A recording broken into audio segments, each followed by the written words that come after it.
आज एक बात साफ हो गई, हिंदुस्तान और पाकिस्तान के बीच अगला युद्ध होना तय है। इस युद्ध में पाकिस्तान का इतिहास भी बदल जाएगा, भूगोल भी बदल जाएगा। कराची भी आसिम मुनीर के हाथों से चला जाएगा, लाहौर भी पाकिस्तान से दूर हो जाएगा। इस युद्ध की तैयारी भारतीय सेना कर चुकी है।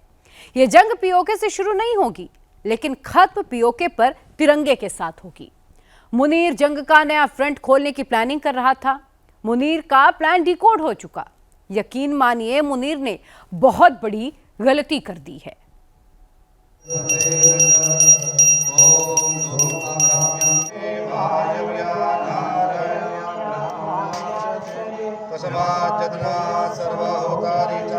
अगर सरक्रीक इलाके में पाकिस्तान की ओर से कोई भी हिमाकत की गई तो उसे ऐसा करारा जवाब मिलेगा कि इतिहास और भूगोल दोनों बदल जाएंगे। मेरे साथियों,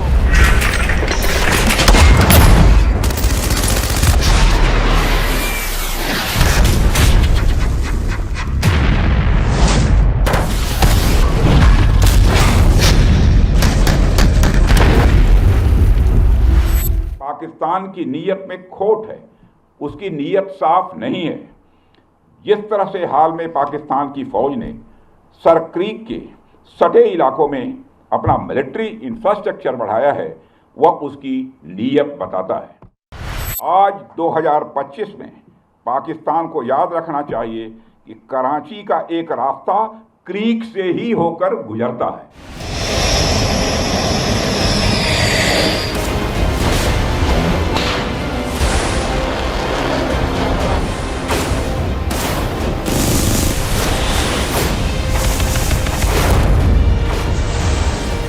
और 1965 की जंग में भारत की सेना ने लाहौर तक पहुंचने का सामर्थ्य भी दिखाया। लाहौर, कराची, इतिहास, भूगोल, ये 4 शब्द पाकिस्तान को आसिम मुनीर के लिए खुली चुनौती है। पाकिस्तानी आर्मी ने एक कदम आगे बढ़ाया तो पाकिस्तान का नक्शा बदल जाएगा।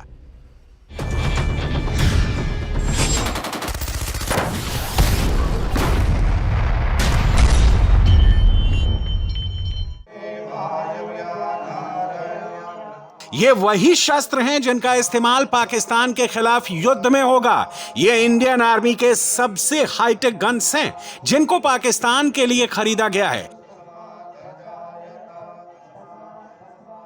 ये भारतीय सेना का हैंड ग्रेनेड लॉन्चर है। जब इससे ग्रेनेड दागा जाता है तो सामने कोई नहीं बचता।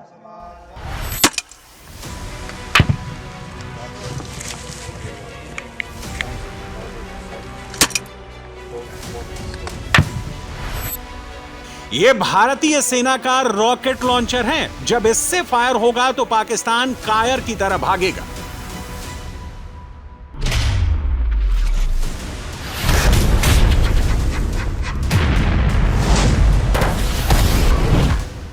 Heavy machine gun, light machine gun, drone, अस्त्र शस्त्र सब युद्ध के लिए तैयार हैं।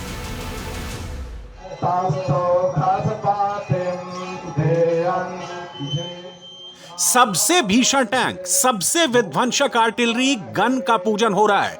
ये वो जंगी मशीन है जिनकी गरज पाकिस्तान में साफ सुनाई देती है।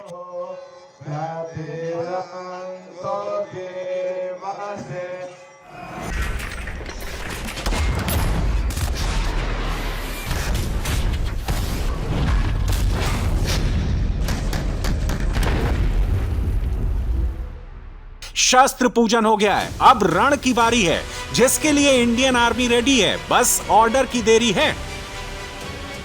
ऑपरेशन सिंदूर में पूरी दुनिया ने इस बात का अनुभव किया है और शस्त्र पूजा इस बात का प्रतीक है कि भारत सिर्फ शस्त्र की पूजा नहीं करता है, बल्कि समय आने पर शस्त्रों का इस्तेमाल करना भी जानता है। आप हमारे देवी देवताओं की प्रतिमाओं को ध्यान से देखिए। उनके एक हाथ में शास्त्र है तो दूसरे हाथ में शस्त्र है, क्योंकि हमें वह संदेश देते हैं कि शास्त्रों की रक्षा शस्त्र से ही की जा सकती है। अगर हमारे पास ज्ञान है लेकिन उसे बचाने के लिए हमारे पास शक्ति नहीं है तो स्वाभाविक रूप से वह ज्ञान नष्ट हो जाएगा। और अगर हमारे पास केवल शस्त्र है परंतु उनका मार्गदर्शन करने वाला जो ज्ञान चाहिए वह ज्ञान नहीं है तो अशक्ति अराजकता में बदल जाएगी। इसलिए शास्त्र और शस्त्र का संतुलन ही हमारी सभ्यता को जीवंत और अजेय बनाता है। साथियों, शास्त्र के मामले में तो हम हमेशा ही समृद्ध रहे हैं, लेकिन मुझे गर्व है कि भारत शस्त्रों के मामले में भी समृद्ध बन रहा है। इस वक्त पाकिस्तान के अंदर 2 फ्रंट खुले हुए हैं। एक तरफ पाकिस्तानी आर्मी बलूचिस्तान में कत्लेआम कर रही है। अब पीओके में मुनीर ने खूनी खेल शुरू कर दिया है। मुनीर विद्रोह दबाने के लिए गोली चला रहा है, लेकिन इससे काम और बिगड़ रहा है।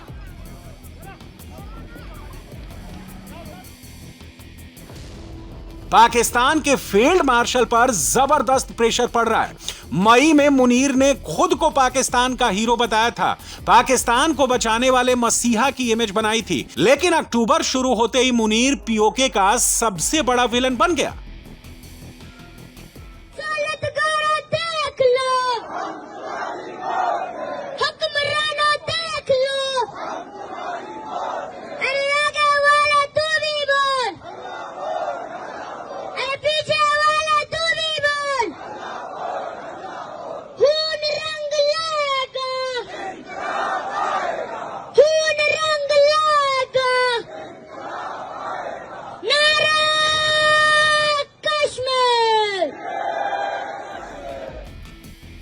ऐसे में मुनीर पाकिस्तानी विद्रोह को दबाने के लिए, पाकिस्तानी जनता का ध्यान भटकाने के लिए नई चाल चलने वाला है। यहां पर मुनीर ने नए युद्ध का नया प्लान बनाया है। यह इलाका ना कश्मीर में है, ना एलओसी में आता है, बल्कि जितना विवाद कश्मीर को लेकर है, उतना इस जगह के नाम से मुनीर तिलमिला जाता है। यह है सर क्रीक, 96 किलोमीटर का ऐसा इलाका जिस पर पाकिस्तानी सेना अपनी तादाद बढ़ा रही है। मुनीर ने ऑपरेशन सर क्रीक को बहुत सीक्रेट रखा था। इंडियन आर्मी को इसकी भनक ना लगे, इसके लिए टॉप सीक्रेट लेवल पर काम हो रहा था। लेकिन मुनीर का प्लान डिकोड भी हो गया और हिंदुस्तान के रक्षा मंत्री ने मुनीर को भविष्य दिखा भी दिया। आजादी के 78 साल बीत जाने के बावजूद सर क्रीक इलाके में सीमा को लेकर एक विवाद खड़ा किया जाता है। भारत ने कई बार बातचीत के रास्ते इसका समाधान करने का प्रयास किया है, मगर पाकिस्तान की नीयत में खोट है, उसकी नीयत साफ नहीं है।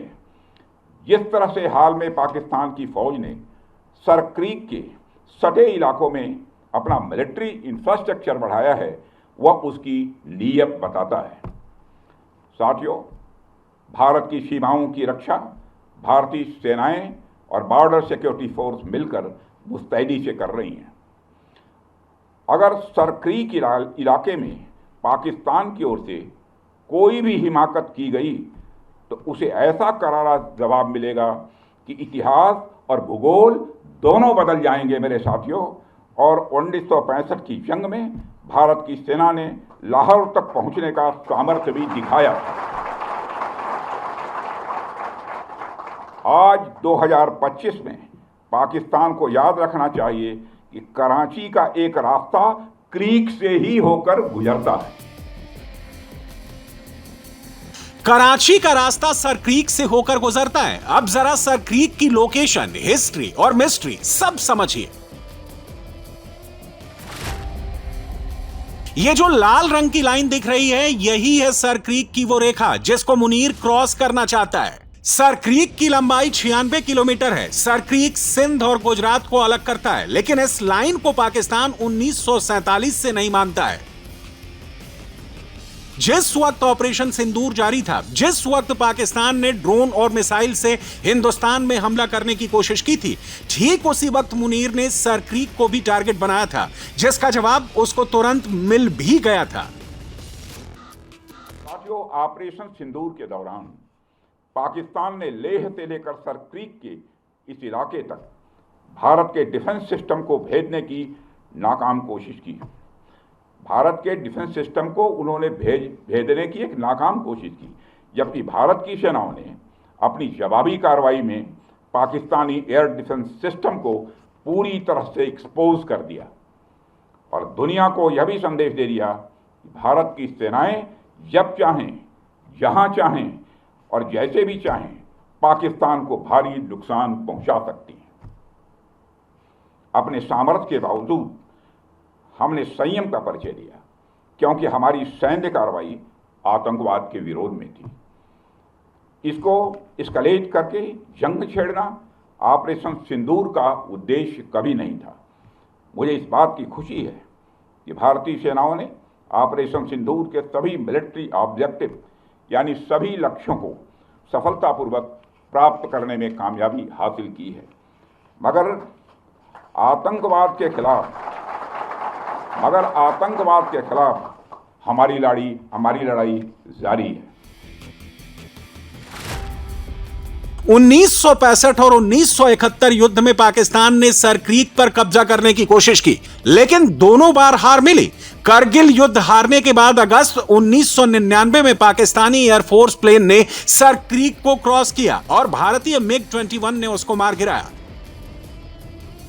जनरल अयूब खान से लेकर जनरल बाजवा तक सर क्रीक हर जनरल का मिशन रहा है। अब फील्ड मार्शल आसिम मुनीर ने इसको अपना टास्क बनाया है, क्योंकि अगर उसको पाकिस्तान का हीरो बनना है तो सर क्रीक को जीतना होगा। इसके लिए पाकिस्तानी सेना की तैनाती बढ़ा दी गई है। नए जंग की शुरुआत होने लगी है। सर क्रीक पर पाकिस्तानी आर्मी ने 31 और 32वीं क्रीक बटालियन तैनात की है। इसके अलावा 3 अतिरिक्त ब्रिगेड्स भी तैनात की गई हैं।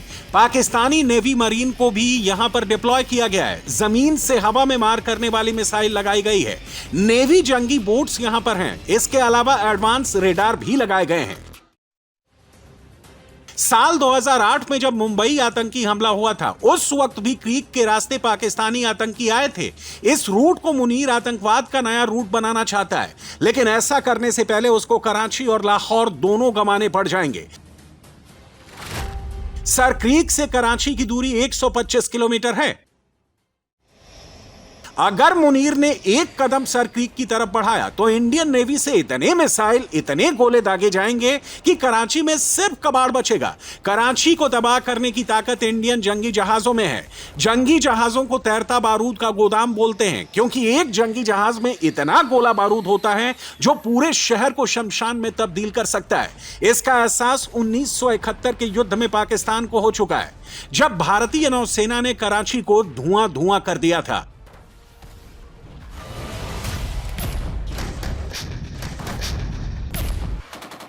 अगर मुनीर ने सर क्रीक का फ्रंट खोला तो इंडियन आर्मी लाहौर फ्रंट दोबारा खोलेगी।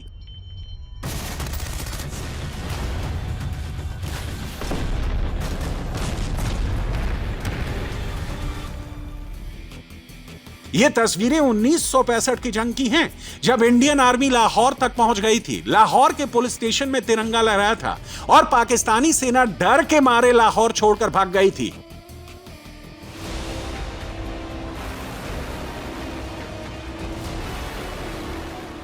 इतिहास दोहराने के लिए इंडियन आर्मी तैयार है। पाकिस्तान का इतिहास मिटाने के लिए इंडियन नेवी तैयार है। पाकिस्तान का नक्शा बदलने के लिए इंडियन एयर फोर्स तैनात है।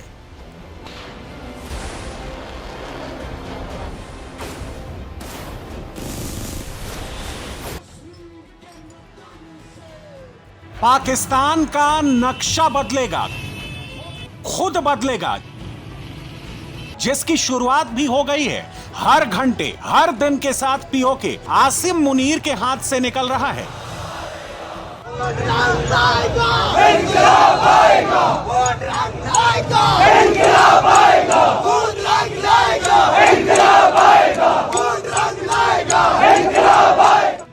ये पीओके के हर चौक चौराहे की तस्वीरें हैं।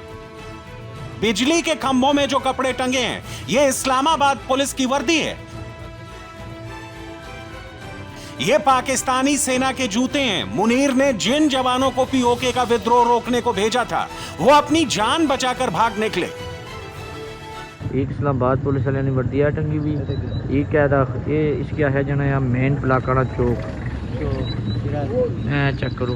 इत्थे सारियां वर्दियां जड़ियां 1 2 3 ये को बड़े अफसर है, उन्होंने इस्लामाबाद वाले ने फीदियां ले अफसर से ये उन्होंने सी वर्दियां थे छोड़ी पूरी पेंटा समेत चलो कश्मीर निशानी रखी है चेक करो बाकी अमन फोन है क्या पलाका चौक है ना चौक उसने बिच जड़ा ना इसलिए वर्दियां ऐ तक टंगियां ने रस्सियां नाल बनी दा ये वाम दी निशानियां वाम जाने दसो ऐसा कि ये बड़े अफसर है कोई उन्होंने वर्दी सी है वो ऊपर जी पार सामने सबकी नजर नहीं भी है बिल्कुल ही न बेचारे की नंगा करी ना तो उन्होंने घर भेजा ने बेचारे टंगे ने हूँ लैट पई ना हूँ देसी वर्दियां वाह दोस्ता मनी गया हुए पाकिस्तानी जवानों के लड़ाई से भागने का इतिहास बहुत पुराना है। इंडिया के खिलाफ हर जंग में पाकिस्तानी सेना भागी है, अब पीओके से भाग रही है। ये रात का सीन है। दिन में जहां पाकिस्तान की वर्दी दिखी वहां पर पीओके की क्रांति ने उनको बंधक बना लिया। और नहीं मरवाओ ना नारे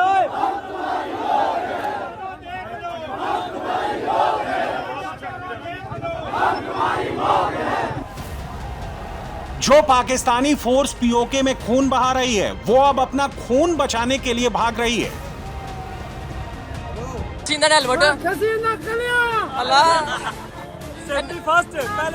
नवा हेलमेट लभाई नवा शापर लगे हुए जी शैल सटन लगे सन अपने कोल ही ने जड़ा शैल टेई पिया ओए होए आज क्या जैसा करोगे वैसा भरोगे। मुनीर को लगा था पीओके में वो बंदूकें भेजेगा, गोली चलाने का ऑर्डर देगा, पीओके में जैसे खून गिरेगा वैसे ही आंदोलनकारी भाग जाएंगे, लेकिन ऐसा हुआ नहीं। खून ने गुस्सा और भड़का दिया। ये देखे नाज़रीन हमको गोली लग गई है रेंजर की तरफ से ये देखे ये रेंजर की गोली में गोली लग गई है इनको। पीओके की पहाड़ियों में पुलिस सेना वाले अपनी जान बचाने के लिए चढ़े हैं।